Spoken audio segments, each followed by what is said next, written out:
Hi, ma'am. Hi, ma'am. Good morning, ma'am. Good morning. Good morning, Good morning po, ma'am. How are you, ma'am?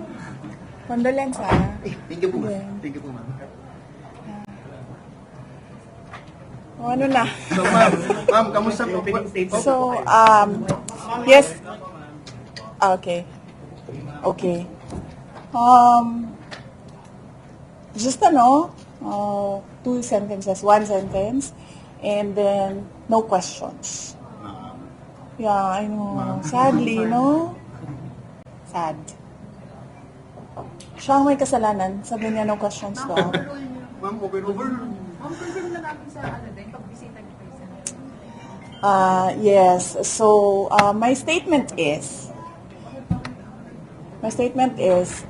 in this bloodbath and bludgeoning, I will be blooded but unbowed. Maraming salamat.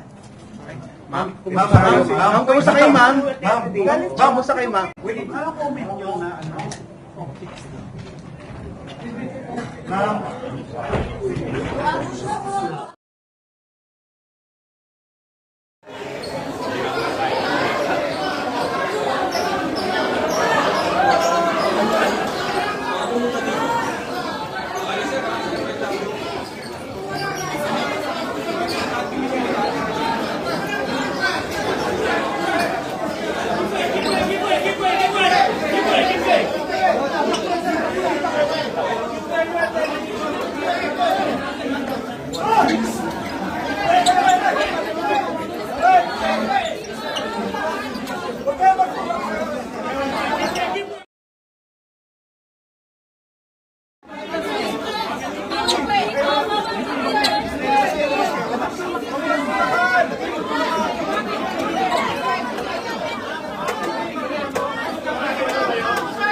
Paglabas si BP, sino nakapasok ka nila?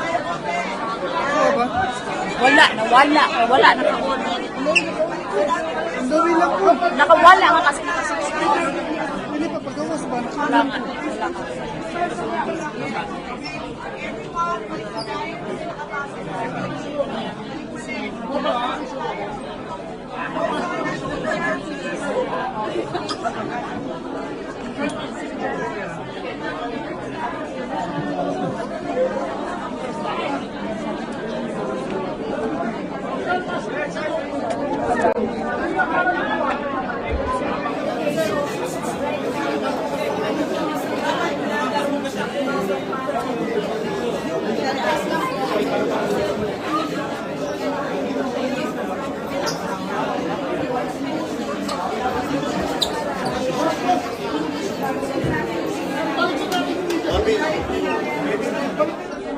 Ayan mga kapartner.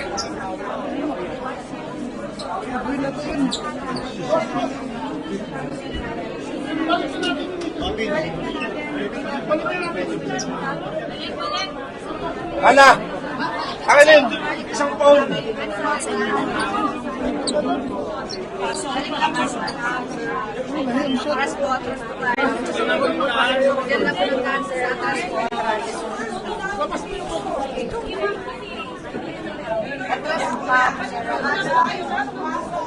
Excuse me po.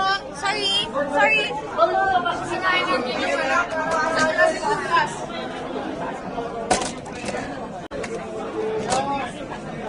Imagine, sa puntong Yuan.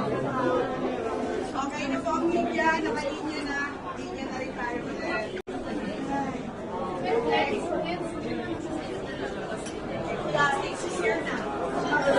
Ayan mga partner, kapapasok lamang ni Vice President Sara Duterte sa kanyang sariling holding room dito sa Lorenzo Tañada Room. Galing siya doon sa holding room ng Defense Panel.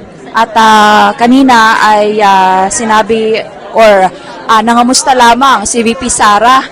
At very short yung pagpapakita ni VP Sara sa media at umalis agad.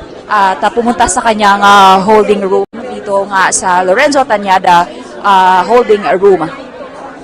Base sa maikling media conference ni Attorney Michael Poa ay sinabi niya na nandito ang Vice Presidente para magkaroon ng meeting sa kanyang defense team at hindi para dumalo doon o dito sa ikalawang araw ng impeachment trial.